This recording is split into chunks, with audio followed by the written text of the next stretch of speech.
Hello everyone. In today's lecture, I'll talk about Act Second of As You Like It. In the last scene, we noticed that Rosalind and Celia they both decide to run to the forest of Arden because Celia's father, who is also the king, who is the duke, decides to banish Rosalind from the court for no reason. So because of this reason, both the sisters decide to move to the forest of Arden, or to elope to the forest of Arden, because they both can't live without each other. They both are inseparable. So Rosalind is disguised as Ganymede, and Celia disguises herself as um, Eliana. So they both decide to run to the forest of Arden, and they also take Touchstone with them. This act is basically set in the forest of Arden. In scene first, it basically gives description of the forest scenery and life in the forest, because in this scene Duke Senior he asks his companions, he asks his friends, and he tells them that the life in the forest is quite peaceful. It is more pleasant than the artificial life of the court. He says that the only trouble is the change of the seasons. He says that we have to deal with the rough weather, we have to deal with the storms. So he says that this is the only problem which we actually face, but apart from that, life in the forest is quite peaceful. He also says that one thing which troubles him, one thing which grieves him, is that we are compelled to kill the rightful inhabitants of this region, because of course for food they were dependent on the animals, so it was necessary to kill those innocent animals. So Duke Senior says that this is also one trouble, this is also the thing which troubles me, that we are compelled to kill the innocent animals. And the other lords, they all agree, and they all tell Duke Senior that one that Jax, who is also known as Melancholy Jax, he says that the Duke Senior is the greater usurper than his brother. Why? Because Duke Senior is killing innocent animals of this region. Therefore, he says that the king is the greater usurper than his brother. So it also this scene basically also gives about, it also presents a moral lesson about cheerfulness in adversity. Now, the happy, contented life of the Duke and his followers is, of course, in contrast with the satire of Jax. First Lord says that he noticed that Jax was continuously watching a deer who was already dead, and the Lord says that Jax was he was too much grieved to look at this pathetic sight, and he says that actually Duke Senior thinks that the life here is quite peaceful, but the opinion of Jax is totally different. Now, Jax is full of satires. In next scenes, you'll notice that how he satires, how he makes ironical statement about Duke, about his behavior, and about the other lords, and about their life which they are living in this forest. Now, scene second is set in the room in the palace. Now, what happens after Rosalind and Celia they both eloped? So now the king, or the Duke Frederick, he comes to know about their departure, about the elopement. So this news is brought to Duke Frederick that his daughter, his niece Rosalind, and the touchstone, the country fool, they all are missing. So he orders to his lords to go and find them, because he says that they can't, he thinks that they can't go any further.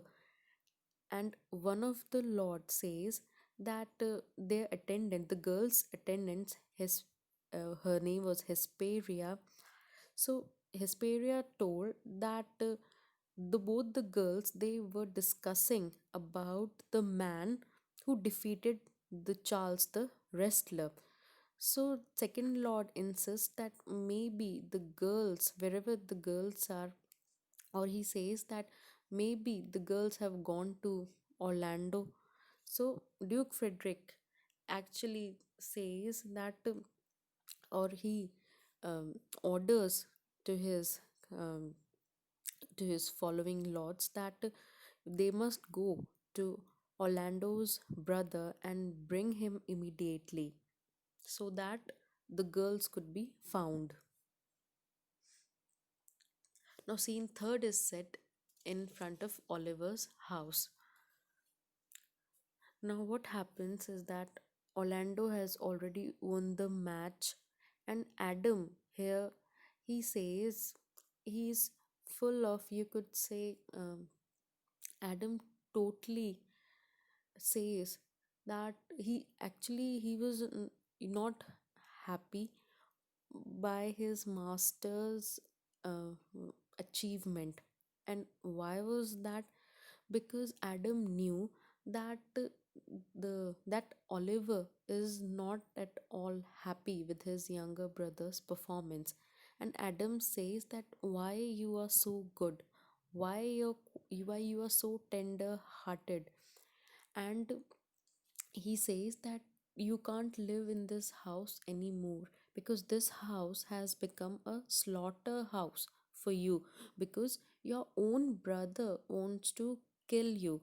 So Adam says that you can go anywhere, but don't come to this house, because this is not the appropriate place to live in. So you must go away, you must not come here. But of course, Orlando doesn't have anywhere to go, and he says that I can't become a beggar, I can't rob anyone. So he says that it would be better for me to stay here and to face my brother. But Adam again insists that you must take all my money. I'll give you all my money, and you could do anything with it. He says that I saved this money for my retirement. I saved this money for the life after retirement. But I think that you need this money more than me. So he says that take this money, go away from this house, and don't ever come back. And Adam even says to Orlando that even I also want to come with you. Adam जो है उसे insist करता है कि कहीं पर भी जाओ, लेकिन यहाँ इस घर में मत रहो, क्योंकि ओलिवर ऑलरेडी तुम्हें मारना चाहता है। ऑर्लैंडो ये सब सुन के बहुत इमोशनल होता है, बहुत भावुक होता है, और वो उसे बोलता है कि तुम एक परफेक्ट एग्जाम्पल हो कि लॉयल सर्वेंट क्या होता है, कैसे होता है। आज के टाइम में जब लोग सिर्फ प्रमोशन के लिए वेट करते हैं, जो भी एम्प्लॉयज़ हैं या जो भी सर्वेंट्स हैं वो प्रमोशन के लिए वेट करते हैं, वेजेस उनकी बढ़ जाए इसलिए वेट करते हैं, लेकिन तुम अपनी जो पूरी कमाई है, पूरी ज़िंदगी भर की कमाई है, वो तुम मुझे दे रहे हो। So Orlando says that you are a splendid example of what is unflattering constancy. So Adam Orlando, of course, he says that he accepts his opinion, he accepts, and they both decide to leave the house. Scene fourth is again the forest of Arden. Now, in this scene, we'll find that Rosalind, Celia, and Touchstone, They have arrived at the forest of Arden, and they all are tired with their wanderings in the forest. They have been wandering for so long, they have been walking so long, and now they all are tired, and they stand aside and they listen as the young Sylvius and the old shepherd Corin come in. Now, Corin and Sylvius, they both are shepherds. Corin is an old shepherd, and Sylvius is a young one. So Sylvius and Corin, they both talk, and he says about his lady love. Sylvius talks about his lady love, that how much he love him, and why his love has not been reciprocated. So Corin and Sylvius, they both talk about Phoebe, and meanwhile Rosalind also appears on the scene, and Rosalind asks to Corin about about a place, about a shelter so that they could stay. So Rosalind basically arrives after Sylvius leaves, and she asks Corin if he could tell them about a place where they could rest. Rosalind tells him that we also now Rosalind is already disguised as a man. She was not in her she was not in women's attire. She was dressed as a man, and she took the identity of a male, and she took the name Ganymede. So now she asks to the shepherd, so that she asks that if they could find any place to take shelter. Corin tells them about a place that his boss, or that his boss wants to sell, and Rosal and Celia, they both agree to take this place as their new home. Now, in scene fifth, we are actually introduced to the characters of lords who have accompanied the banished duke in the forest. Now they all lead a light-hearted and carefree life. We are also acquainted with the melancholic Jacks, with his ironical spirit to put a sharp edge on this life full of dreamful cases. So, so in this short scene, actually this is a very short scene. Take care. So we all the characters, not all the characters, basically the lords. So they all are introduced. We also we There's also banished duke is also there in the forest, and we all realize that what sort of life they all are leading. So actually this scene presents a true picture of what a pastoral life is. The scene is also marked by laughter and song, and absolute freedom from care and anxieties of the world. Scene sixth is short, is it's very short, so I have decided to put scene sixth and seventh in the same slide. Both these scenes are set in the forest of Arden, and in these, Orlando and Adam, they both arrive at the forest. Now the journey has made no impression on Orlando. Of course, Orlando is young, but Adam, he is old servant, and he is already exhausted. So Adam is actually, he's really very much tired, and he's not able to walk any further. And he says to Orlando that you must move on, you must go, you just leave me alone. I'll die here, because I can't walk any further. But Orlando motivates him, and he tells him that you can't die like that. Please wait for me. He says, I'll definitely come with help. Until then, just wait for me. If I'll not come, then you're free to die. In scene seventh, now Duke Senior, his lords, are they all were taking their meals, and they all discuss. Basically, Jax tells them about a fool.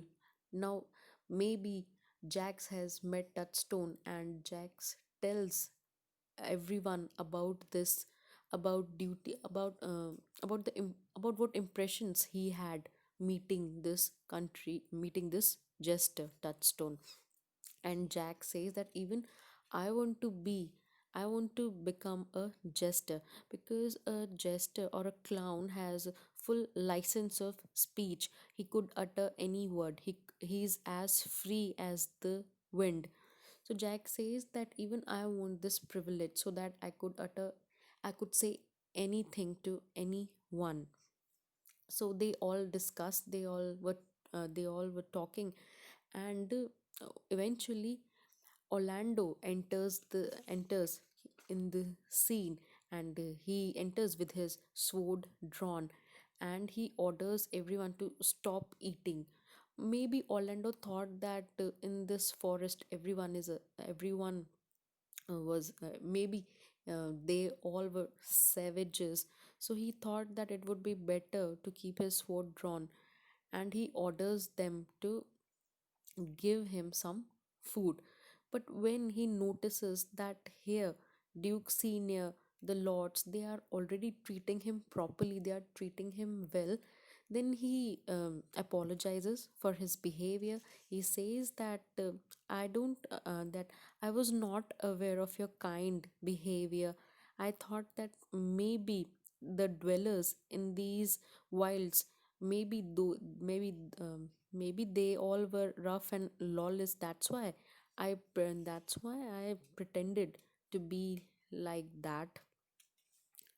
So afterwards, Duke Senior welcomes him, and then Orlando asks him about some help, that his old servant is lying over there, and we want some food, we want some shelter. So in this scene, we notice that Orlando comes with Adam. After some time, Orlando and Adam, they both arrive, and after after realizing his identity, Duke Senior really becomes happy when he comes to know that Orlando is basically son of Sir Roland D. Boyce, who was already his friend, who was already Duke Senior's friend. Okay,